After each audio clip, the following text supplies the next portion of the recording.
हमारी संस्कृति, हमारे संस्कार सदा रहें हमारे साथ। सब्सक्राइब करें तिलक। एक वन वन भटकते हुए वनवासी को स्वर्ण लंका के सिंहासन पर बैठे हुए त्रिभुवन विजयी लंकेश के वैभव में दुर्दशा दिखाई दे रही है। युद्ध जीतने के लिए धर्म और आध्यात्मिक शक्ति परम आवश्यक है।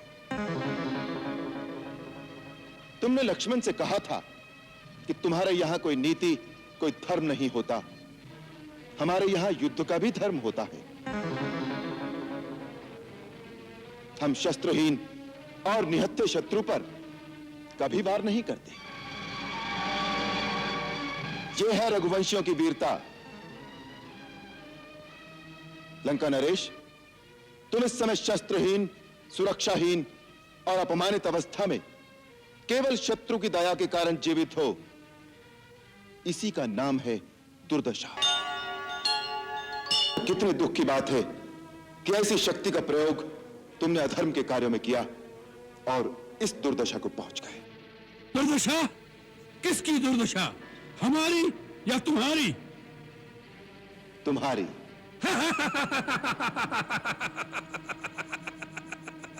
एक वन वन भटकते हुए वनवासी को स्वर्ण लंका के सिंहासन पर बैठे हुए त्रिभुवन विजयी लंकेश के वैभव में दुर्दशा दिखाई दे रही है।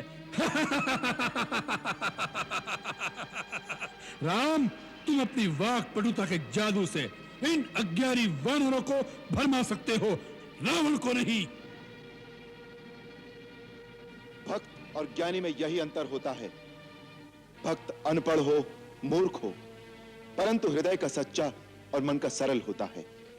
परंतु ज्ञानी तुम जैसा दुष्ट भी हो सकता है। जिसके हृदय में अधर्म और कपट होता है, उसकी अवस्था तुम्हारे जैसी होती है। जिसे स्वर्ण लंका के राज सिंहासन पर बैठकर भी जीवन की अपूर्णता का कांटा चुभ रहा है। इस समय तुम्हारे हृदय में केवल अशांति, चिंता और एक तड़प रह गई है और कुछ नहीं। तेरे जैसे हर दुराचारी को एक समय इस बात का आभास हो जाता है कि उसका अंत समय आ गया है, और तब वो एक घायल सांप की भांति सुरक्षा की बिल ढूंढता फिरता है, परंतु उसे कहीं सुरक्षा नहीं मिलती। वही अवस्था इस समय तुम्हारी है। तुम्हारा अंत आ चुका है।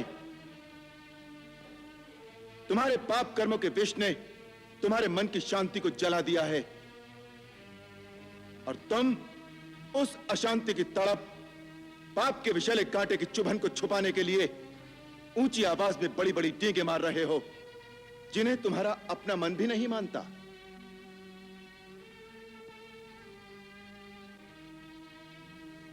रावण, इसी अवस्था का नाम दुर्दशा है।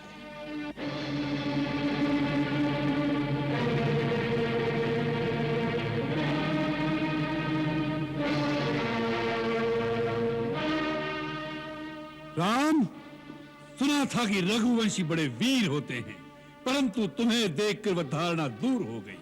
तुम तो किसी राजा के दरबार में बिरदावली सुनाने वाले भांडों और पंडितों की भांति कोई उपदेशक लगते हो। अरे, जो वीर होते हैं वह धनुष बाण से बात करते हैं, जबान से नहीं। और ये कंधे पर जो धनुष रखा हुआ है ना, वह कोई शोभा की वस्तु नहीं होता। उससे तीर चलाए जाते हैं, ऐसे।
रावण, केवल पाशविक बल और अस्त्र शस्त्रों की गिनती से युद्ध नहीं जीते जाते।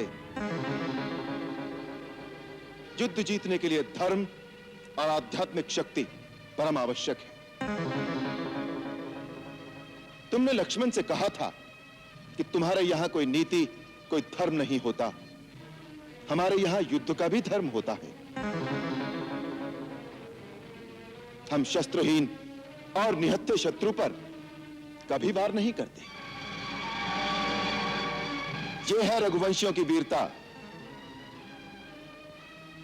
लंका नरेश, तुम इस समय शस्त्रहीन, सुरक्षाहीन और अपमानित अवस्था में केवल शत्रु की दया के कारण जीवित हो।